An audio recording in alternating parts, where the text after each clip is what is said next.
માલવ સમ્રાટ પ્રજાપાલ અચાનક જ અર્ધવિક્ષિપ્ત થઈ ગયા હતા. તેઓ રાજમહેલમાં જ રહેતા હતા. રાજસભાનું કામ મહામંત્રી સોમદેવ સંભાળતા હતા. લગભગ 1 મહિનાથી મહારાજા મહેલની બહાર નહોતા આવ્યા. રાજદરબાર ભરાતા ન હતા.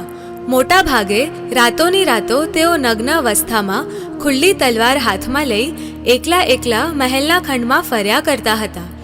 રાજસેવકો ગભરાઈ ગયા હતા. કોઈ પણ વ્યક્તિ મહારાજાની આજ્ઞા વિના તેમની સામે જવાનું સાહસ નહોતી કરી શકતી.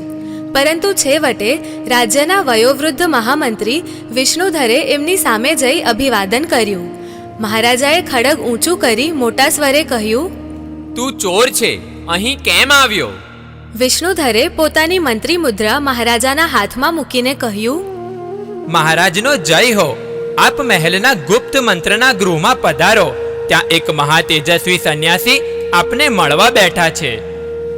વિષ્ણુધરે મહારાજાનો હાથ પકડ્યો ને તેમને ગુપ્ત મંત્રાણા ગૃહમાં લઈ ગયા. ત્યાં 3 કાપાલિકો બેઠા હતા, પાખંડ, અખંડ અને પ્રચંડ. અખંડે મહારાજાની દ્રષ્ટિ સાથે દ્રષ્ટિ મેળવી. થોડી ક્ષણો ત્રાટક કર્યું. મહારાજાનો ઉન્મદ કંઈક શાંત થયો.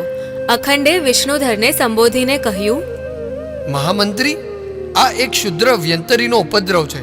એ વ્યંતરીએ મહારાજાને અર્ધ વિક્ષિપ્ત કરી દીધા છે. ભંતે, એ માટે શું કરવું જોઈએ? યજ્ઞ કરવો પડશે. એ વ્યંતરીને બલિ આપવી પડશે. ત્યારે એ મહારાજાને છોડીને જશે. કેવો યજ્ઞ ભંતે? મહામંત્રી, અગ્નિહોમમાં નિરંતર ધ્રુત ધારા કરવી પડશે. ઘીના સેંકડો ઘડા જોઈશે. પછી વિભિન્ન વનસ્પતિ, ફળ, નૈવેદ્યોના સેંકડો ભરેલા પાત્રો જોઈએ. એ આગમાં હોમાશે. પછી યજ્ઞવેદીની પાસે યુપની ચારે બાજુ એક મોટા વાડામાં દેશ દેશાંતરથી લાવેલા વાછરડા, બળદ, ભેડ વગેરે પશુઓને વિવિધ રંગોથી રંગવામાં અને પુષ્પોથી શણગારવાના. પછી એ પશુઓની પૂજા કરવાની. તેમને લીલું લીલું ઘાસ ખવડાવવાનું. અને પછી એ પશુઓને યજ્ઞની આગમાં હોમી દેવાના.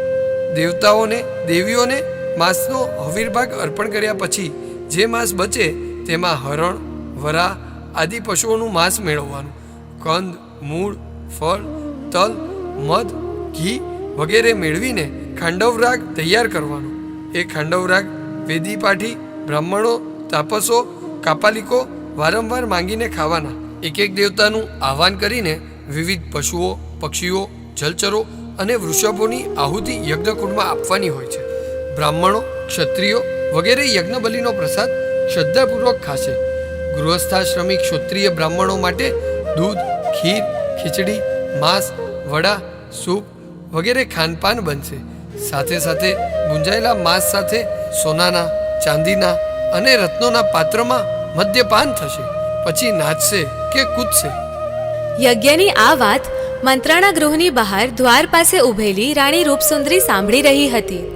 તેણે મંત્રાણા ગૃહમાં પ્રવેશ કર્યો કે મહામંત્રી વિષ્ણુધર ઊભા થઈ ગયા. મહારાણીને બેસવા માટે સુખાસન આપ્યું. 3 કાપાલિકો રૂપસુંદરીને જોઈ રહ્યા. આ મહારાણી રૂપસુંદરી છે. મહામંત્રીએ કાપાલિકોને પરિચય આપ્યો. અખંડ કાપાલિકે પૂછ્યું, મહારાણી સૌભાગ્ય સુંદરી નથી પધાર્યા? આવી રહ્યા છે. મહામાત્ય સોમદેવ પણ આવી રહ્યા છે. મહારાજા પર આસુરી શક્તિનો પ્રભાવ છે, તેથી તેઓ અર્ધવિક્ષિપ્ત બન્યા છે. તેમને સારા કરવા માટે યજ્ઞ કરવાની વાત આ 3 સિદ્ધ પુરુષો કરી રહ્યા છે. આ રાજમહેલમાં હિંસક યજ્ઞ નહીં થઈ શકે. મહારાણી રૂપસુંદરીએ ગંભીરતાથી કહ્યું, જેમાં જીવ હિંસા ન થવાની હોય તેવો ઉપાય શોધવો જોઈએ. ત્યાં સૌભાગ્ય સુંદરીએ મંત્રાણા ગૃહમાં પ્રવેશ કર્યો. મહામંત્રીએ રૂપસુંદરીની પાસે જ સુખાસન આપ્યું. સૌભાગ્ય સુંદરીએ ગૃહમાં પ્રવેશતા જ રૂપસુંદરીની વાત સાંભળી હતી. તેણે કહ્યું, ઉપચાર કોઈ પણ હોય, હિંસક કે અહિંસક, મહારાજાને સારું થઈ જવું જોઈએ. પણ તે માટે સર્વપ્રથમ અહિંસક ઉપચારો કરવા જોઈએ. તે અંગે રાજવૈદ્ય મોહનગીરીની સલાહ લઈએ. બીજા પણ નજીકના રાજ્યોના કુશળ વૈદ્યોને બોલાવીને ઉપચારો કરીએ. જો એથી સારું થઈ જાય. પણ આ શારીરિક રોગ નથી મહારાણી, આ દૈવી ઉપદ્રવ છે. માટે વૈદ્યો આના ઉપચાર ન કરી શકે.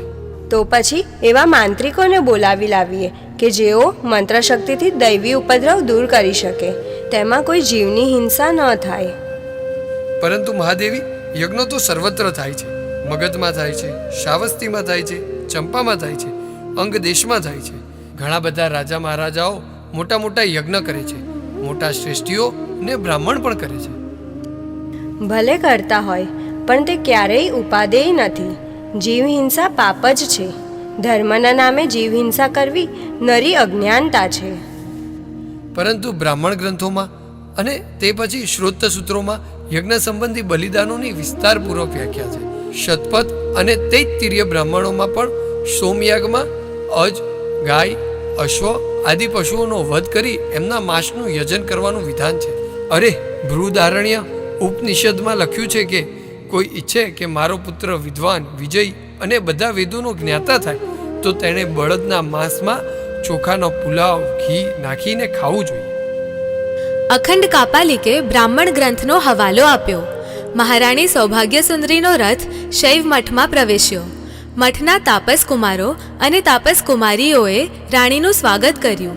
રાણી રથમાંથી ઉતરીને સીધી જ સ્વામી અઘોરાનંદની વિશાળ કુટીરમાં ચાલી ગઈ. મહારાણીએ સ્વામીને પ્રણામ કર્યા. સ્વામીએ મહારાણીને આશીર્વાદ આપ્યા.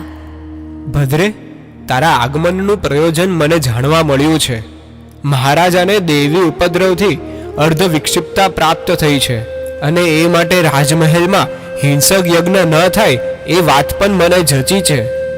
બનતે, તો પછી મંત્ર શક્તિથી કે બીજા કોઈ ઉપાયથી મહારાજાને સારું થઈ જાય તેમ કરવું જોઈએ ને? હા ભગવતી, એવો ઉપાય કરી શકાય. હું પ્રયત્ન કરી જોઉં છું. પ્રયત્ન એટલે સારું ન પણ થાય. આ બધી વાતો દૈવી છે. દેવી શક્તિઓ સમાન નથી હોતી. જે દેવીએ આ ઉપદ્રવ કર્યો છે તેની શક્તિ બીજી દેવીની શક્તિથી ઓછી હોય તો ઉપદ્રવ શાંત થઈ શકે છે. પ્રભુ, આપ તો સર્વશક્તિ સંપન્ન છો. દેવી, સર્વશક્તિ સંપન્ન તો એકમાત્ર ઈશ્વર છે. બીજા બધા તો અપૂર્ણ જ છે. છતાંય હું પ્રયત્ન કરું છું. સૌભાગ્યસુંદરીને સંતોષ ન થયો. તે ઊભી થઈ સ્વામીને પ્રણામ કરી તે કુટીરમાંથી બહાર નીકળી. ત્યાં એક મુનિકુમારે પાસે આવીને કહ્યું, ભગવતી, આપને અખંડ કાપાલિક યાદ કરે છે. સૌભાગ્યસુંદરી મુનિકુમાર સાથે અખંડ કાપાલિક પાસે પહોંચી. રાણીએ પ્રણામ કરી પૂછ્યું, દેવ, મને કેમ યાદ કરી? જો તમારી ઈચ્છા હોય તો મહારાજાને નિરામય કરવા માટે અમે અહીં આ આશ્રમમાં યજ્ઞ કરીએ. યજ્ઞમાં આવશ્યક સામગ્રીની વ્યવસ્થા મહામંત્રી વિષ્ણુધર કરી શકશે. મહેલમાં કોઈને ખબર નહીં પડે. બનતે, મહેલમાં તો ખબર નહીં પડે, પણ અહીં આશ્રમમાં સ્વામી ગુરુદેવને તો ખબર પડશે ને. તેઓ યજ્ઞ ન થાય એમ ઈચ્છે છે. રાણીની વાત સાંભળીને અખંડ કાપાલિકના મુખ પર નિરાશાનું વાદળ છવાઈ ગયું. બંતે, આપ ચિંતા ન કરો. સ્વામી એમની રીતે મંત્ર પ્રયોગથી મહારાજાને કષ્ટ મુક્ત કરશે એવી મને શ્રદ્ધા છે. રાણી રથમાં બેસી રાજમહેલમાં આવી ગઈ. રાજમહેલમાં મહારાજા પ્રજાપાલ અર્ધવિક્ષિપ્ત અવસ્થામાં બૂમાબૂમ કરતા હતા. હાથમાંથી તલવાર છોડતા ન હતા. શરીર પર એકેય વસ્ત્ર રાખતા ન હતા. એમના ખંડના દ્વાર બંધ રાખવામાં આવ્યા હતા. બહાર મહામાત્ય સોમદેવ ચિંતાગ્રસ્ત ચહેરે બેઠા હતા. મહારાણી સૌભાગ્યસુંદરીએ આવીને મહામાત્યને શૈવ મઠમાં થયેલી વાત કહી સંભળાવી. મહાદેવી, આપણને પરિણામ ક્યારે જોવા મળશે? કેટલો સમય રાહ જોવાની? મહારાજાને જેમ બને તેમ જલ્દી સારું થવું જોઈએ. આજ રાત સુધી રાહ જોઈએ. ભલે, રાત સુધીમાં સારું થઈ જાય તો ચિંતા ટળે. રાણી રૂપસુંદરીને પણ આ સમાચાર મળ્યા. તેણે મને કહ્યું, મૈણા, આજની રાત સુધી રાહ જોવાની છે. જો કે મારું મન તો કહે છે કે આ કામ શૈવ મઠમાં થવાનું નથી. આ કામ ગુરુદેવની મુનિચંદ્ર જ કરી શકશે. તેઓ જ્ઞાની તો છે જ, મહાન માંત્રિક છે, મહાન તાંત્રિક છે. એમની પાસે ઘણી સિદ્ધિઓ છે, પણ તેઓ સાચે જ નિસ્પૃહ છે, નિર્લેપ છે, એટલે સિદ્ધિઓના પ્રયોગ નથી કરતા. છતાં જીન શાસનની પ્રભાવના માટે કંઈક તો કરવું જ પડે ને. તે તેઓ કરે એવી જ મારી શ્રદ્ધા છે.